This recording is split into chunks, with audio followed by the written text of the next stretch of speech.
Hello दोस्तों, नमस्कार। तो चलिए शुरू करते हैं आज सूफ़ी आंदोलन।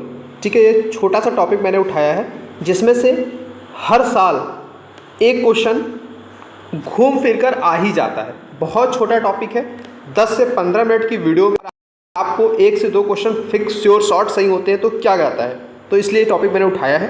आइए शुरू करते हैं बिना टाइम वेस्ट किए। चलिए, सूफ़ी आंदोलन में पहला पॉइंट जो है, जो लोग सूफ़ी संतों से शिष्यता ग्रहण करते थे उनको मुरीद कहा जाता था। मतलब मुरीद कौन होते थे? स्टूडेंट। ठीक है, शिष्यों को मुरीद कहते थे। सूफ़ी संतों के शिष्यों को क्या कहते थे? मुरीद कहा जाता था।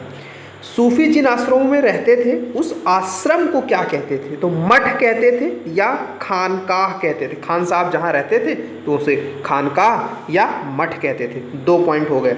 उसके बाद सूफियों के धर्म संघ को, ठीक है, बासारा और बेसारा 2 भागों में बांटा गया था। मतलब जो सूफी लोग थे ना, उनको 2 भागों में बांटा गया था।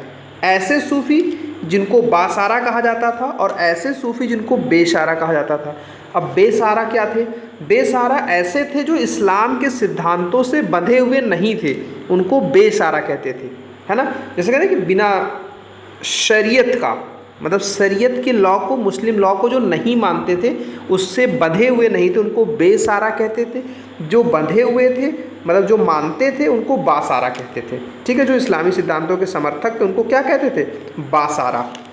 ठीक, चलिए, भारत में कौन कौन से फेमस सूफी सिलसिले थे? अच्छा, सिलसिला वर्ड जो आपको देखने को मिलता है, तो सिलसिले का मतलब क्या होता है? परंपरा, गुरु परंपरा। जैसे चिश्ती सिलसिला, यानी कि चिश्ती जो गुरु थे उनके शिष्यों की पूरी परंपरा को सिलसिला कहते थे। ऐसे सुहरावर्दी सिलसिला, तो 2 फेमस रहे हैं जिनकी जड़ें काफ़ी गहरी थी। किसकी? चिश्ती की और सुहरावर्दी की। अकबर जो था ना, वो चिश्ती सिलसिले का बहुत बड़ा फ़ैन था। ठीक है, सलीम चिश्ती जो थे, उन्हीं के नाम पे अकबर ने अपने बेटे का नाम सलीम रखा था। ये भी आपको पता होना चाहिए। हालांकि अगर आपने मुग़ल वाला वीडियो किया है, जो पूरा प्लेलिस्ट मैंने बना रखी है, तो वहाँ पे मैंने बहुत ही अच्छे से पढ़ाया है। पूरा मुग़ल टॉपिक लूसेंट से कंप्लीट कराया, उसे ज़रूर जाके देखिए आप। ठीक है, उससे आपको फ़ायदा होगा। और इसके बाद मैंने MCQ भी करा रखा है लूसेंट का, आपको प्लेलिस्ट सबकी मिल जाएगी, वो भी सारी चीज़ें एक जगह पे। ठीक है, अब आगे देखते हैं।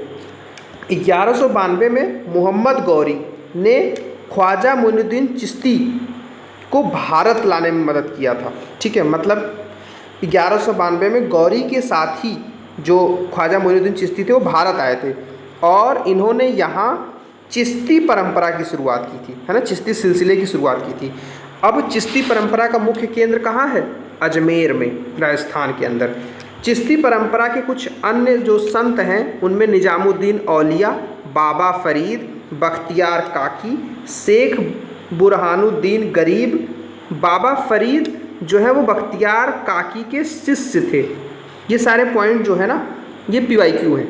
ठीक है, इसलिए आपको ये पॉइंट्स एज सच याद रखना है कि जो बाबा फरीद हैं वो किसके शिष्य थे? तो बख्तियार काकी की। उसके बाद बाबा फरीद की जो रचनाएं हैं वो गुरु ग्रंथ साहिब जो है, सिख के 5वें गुरु जो थे, गुरु अर्जन देव। ठीक है, गुरु अर्जन देव ने इसको कंपाइल किया था। उसके अंदर इन्होंने बाबा फरीद की रचनाओं को भी शामिल किया हुआ है। ठीक है, ये आपको ध्यान रखना है। बाबा फरीद के 2 मुख्य शिष्यों में एक निजामुद्दीन औलिया और अलाउद्दीन साबिर। अलाउद्दीन साबिर का नाम तो बहुत फेमस नहीं है, बट निजामुद्दीन औलिया का बहुत फेमस है। आपको ये याद रखिएगा कि निजामुद्दीन औलिया के गुरु कौन थे? तो बाबा फरीद। और बाबा फरीद के प्रमुख शिष्य कौन थे? निजामुद्दीन औलिया। निजामुद्दीन औलिया ने अपने जीवन काल में दिल्ली के 7 सुल्तानों का शासन देखा। भाई, ये PYQ क्वेश्चन कम से कम 4 बार आया है, UP PCS में, BPSC में। ठीक है, इवन कि पेट एग्ज़ाम में भी क्वेश्चन इसको पूछा गया। आप PYQ किसी भी, मुझे एग्जैक्ट याद नहीं कि किस तारीख के सेट में पूछा गया था, बट ये क्वेश्चन पूछा गया है। ठीक है, तो इस चीज़ को आप ध्यान रखिएगा। उसके बाद जो निजामुद्दीन औलिया थे, इनके प्रमुख शिष्य कौन कौन थे? तो शेख सलीम चिश्ती, अमीर खुसरो और अमीर हसन देहलवी, ये 3 प्रमुख शिष्य थे इनके। ठीक है, इसमें आपको अमीर खुसरो, सलीम शेख चिश्ती और अमीर देहलवी में इन दोनों को बहुत इंपॉर्टेंट, इन दोनों का नाम तो याद रखना ही रखना है। फिर अगला है शेख बुरहानुद्दीन गरीब। ठीक, ये जो तीसरे शिष्य थे ना, उनके 3 शिष्य थे, मैंने पीछे देखा था हम लोगों ने, उसमें से जो बुरहानुद्दीन गरीब हैं 1340 में इन्होंने दक्षिण भारत के क्षेत्रों में चिश्ती संप्रदाय की शुरुआत की और दौलताबाद को अपना मुख्य केंद्र बनाया। ठीक है, सूफियों ने सुहरावर्दी धर्म संघ या सिलसिला, सुहरावर्दी सिलसिला की स्थापना शेख शिहाबुद्दीन उमर सुहरावर्दी ने की थी, किंतु 1262 में इसका सुदृढ़ संचालन का श्रेय बदरुद्दीन जकारिया को जाता है। मतलब फाउंडेशन किया था इन्होंने शिहाबुद्दीन उमरी ने, शिहाबुद्दीन उमर सुहरावर्दी ने इसका फाउंडेशन किया था, और जो प्रॉपर फंक्शनैलिटी देने का श्रेय जाता है बदरुद्दीन जकारिया को। ठीक है, इनका जो सुहरावर्दी का सिलसिला का जो मुख्य केंद्र है, ये किस एरिया को बनाया था इन्होंने, तो सिंध और मुल्तान को अपना केंद्र बनाया था इन्होंने। सुहरावर्दी के जो प्रमुख संतों में अन्य लोगों का नाम आता है, तो उसमें आप याद रखेंगे जलालुद्दीन तबरीजी का नाम, सैयद सुर्खजोश और बुरहान। सुहरावर्दी सिलसिला ने राज्य के संरक्षण को स्वीकार किया था, ये चीज़ आपको ध्यान रखना है।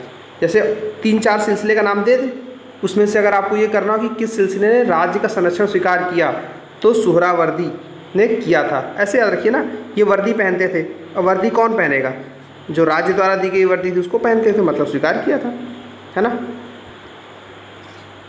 अगला शेख अब्दुल्ला सत्तारी, 70 है ये, 70 याद रखिएगा। शेख अब्दुल्ला सत्तारी ने सत्तारी सिलसिले की स्थापना की थी। ठीक, एक सिलसिला 70 नाम से भी है। ठीक है, याद करने की ट्रिक है। बाकी मेरा कोई भी किसी भी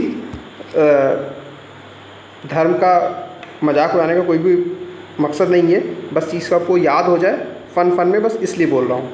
ठीक है, शेख अब्दुल्ला सत्तारी ने सत्तारी सिलसिले की स्थापना की थी। इसका मुख्य केंद्र क्या रहा है, बिहार। ठीक है, उसके बाद अगला है कादरी सिलसिला।